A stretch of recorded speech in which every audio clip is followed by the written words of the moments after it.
बदलता पाकिस्तान में एक बार फिर खुशामदीद। गुफ्तगू हो रही थी हमारे अदब व फ़न के हवाले से और हमारे पैनलिस्ट इस बात पे मुत्तफ़िक हैं कि अगर ज़वाल मुकम्मल नहीं तो बहरहाल सफ़र कुछ ना कुछ उस तरफ नज़र आ रहा है।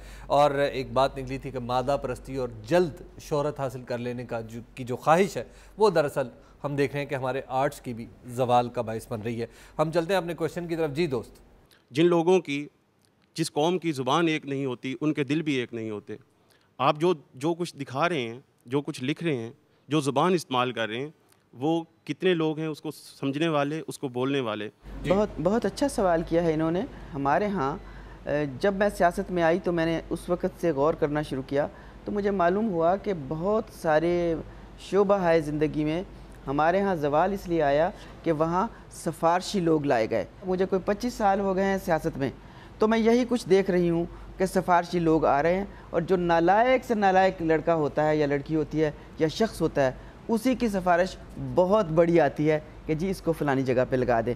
एक तो हमारे मुआशरे में ज़वाल का सबब सफ़ारशी माहौल है। नंबर 2 ये इसकी वजह यह है कि हमारी तालीम में से तरबियत निकल गई है। अब कोई नौजवानों की तरबियत ही नहीं करता।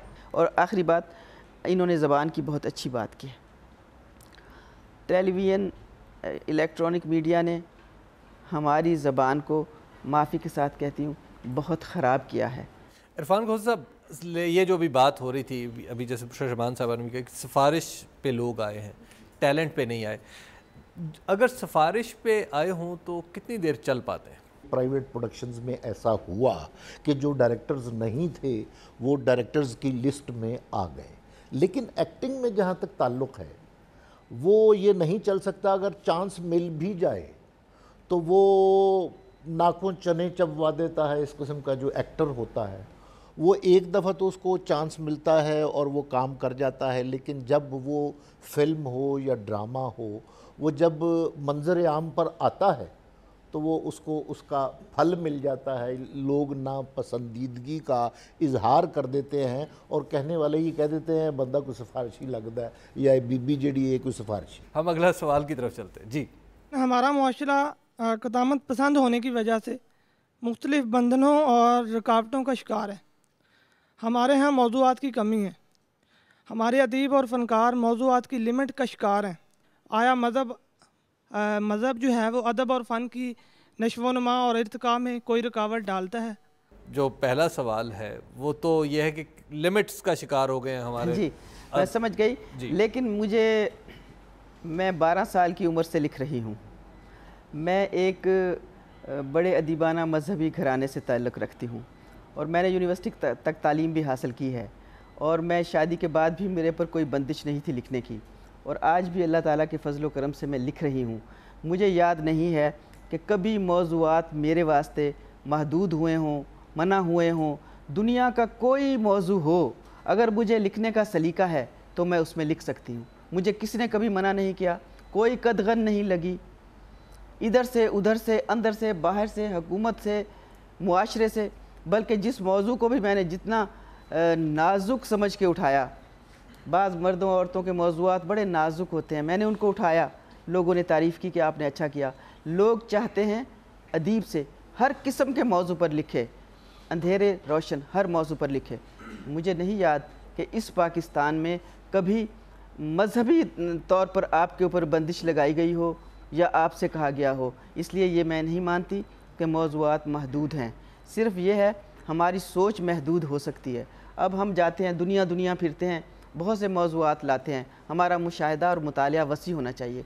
अगर किसी अदीब और शायर का मुतालिया और मुशाहिदा वसी होगा तो दुनिया जहान की बातें वो अपने सलीके से अपने लफ्ज़ों में कह सकेगा। कोई ऐसी बंदिश नहीं होगी। और ना कभी पाकिस्तान में अल्हम्दुलिल्लाह कभी मज़हब हाइल ही नहीं हुआ। कभी मज़हब, अफसाने, फ़न, शायरी, किसी सिरफ़ सुखन पे मज़हब नहीं हाइल हुआ।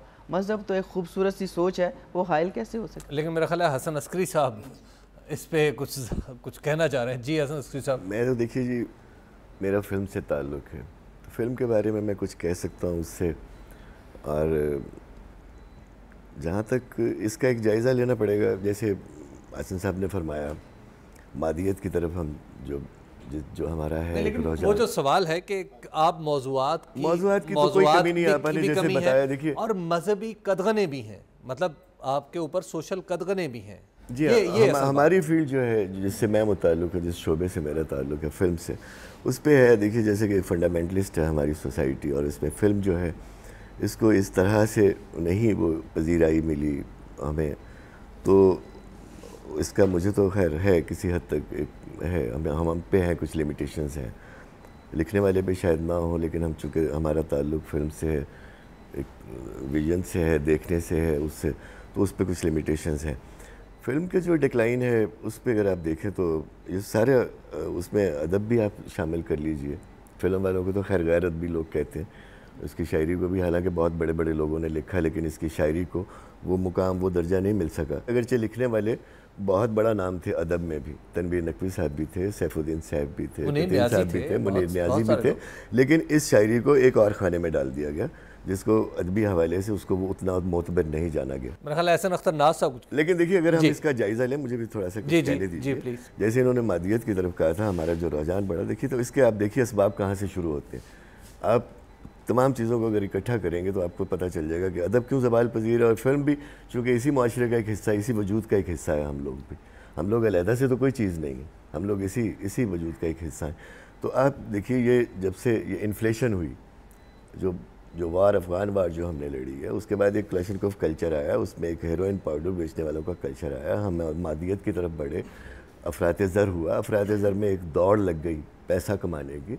आप देखिए 70 की दहाई से लेके फिल्म में भी वैसे ही ज़वाल आया, वही लोग आगे, अपॉर्चुनिस्ट आगे, वही पैसा कमाने वाले लोग आगे, किसी ना किसी तरीके से पैसा कमाया जाए, और वही हाल अदब का भी हुआ। उसमें आप देखिए कोई अफसाना भी हमारा ख़त्म हो गया, फिल्म अगर ख़त्म हुई तो अफसाना भी ख़त्म हो गया। कोई नया ऐसा अफसाना निगार नहीं आया जो मंटो के, उनके कासमी साहब के दर्जे का हो, जिस पे हम फ़ख्र करते थे, नाज करते थे बड़े सग़ीर में। हम जिस शायरी पे हम नाज करते थे वो भी हमारे पास नहीं रहा, उसका भी फकदान है। इसी तरह से फ़िल्म भी उसी ही तबाही का शिकार हुई। बिल्कुल एक मजबूरी तौर पर हमारी सोसाइटी से, वो हमारे अदब से अगर निकली तो हमारी सोसाइटी से भी, आप सिर्फ फिल्म वालों को देखिए, हमारे मुआशरे से भी वो पाकीज़गी, वो शर्म व हया, वो तहजीब जो है हमारी मुआशरत में जो थी वो भी ख़त्म होती चली जा रही है। इसके बारे में भी सोचें, सिर्फ इस बारे में ही सिर्फ नहीं है। नासब मजबूरी तौर पर वो जो बात हो रही थी कदगनों वाली, वो कदगने कहाँ काम कर रही? असल में जी जैसे मैडम मुशर्रफ रहमान ने फरमाया कि कदगन तो नहीं है, मौज़ूआत की भी कमी नहीं है, और जिस बात के तरफ उसने निशानदेही की हमारे स्टूडेंट ने कि मज़हब जो है वो रुकावट है, बल्कि रुकावट नहीं है। आप अगर क्लासिक लिटरेचर जो है उर्दू का वो आप देखें तो उसमें जितने भी आपको अफसाने या नज़में, उनमें से अक्सर आपको उनका आगाज़ या उनका पस मंज़र जो है वो मज़हब से पेवस्ता और जुड़ा हुआ नज़र आएगा। मसलन मैं आपको एक दो हवाले दे देता हूँ।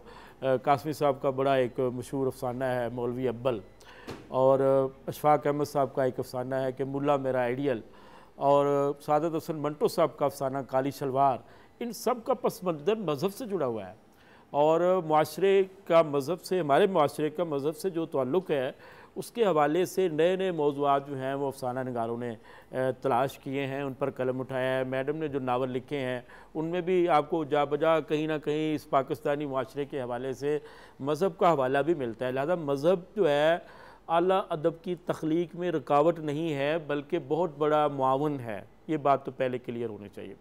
दूसरी बात यह कि कदगन मज़हब की तरफ से नहीं लगाई गई, ना कभी लगी है, ना उसको ये कहा गया है। ये कुछ मुआशरती इक़दार हैं, पाकिस्तानी मुआशरा है, इसके कुछ सोशल टैबूज़ रहे हैं, अब भी हैं। अब जो कह रहे हैं हसन अस्करी साहब के तेज़ी से तब्दील हो रहे हैं, ये बात भी अपनी जगह ठीक है, क्योंकि बैरूनी मीडिया की यलगार है, और फिर हमारे अपने मीडिया का बैरूनी मीडिया के रंग में रंगा जाना है। ये सारा कुछ इस वजह से हो रहा है। फ़िल्म का जो ज़वाल हुआ है उसमें भी बहुत सारे एलिमेंट्स जो हैं वो शामिल हैं।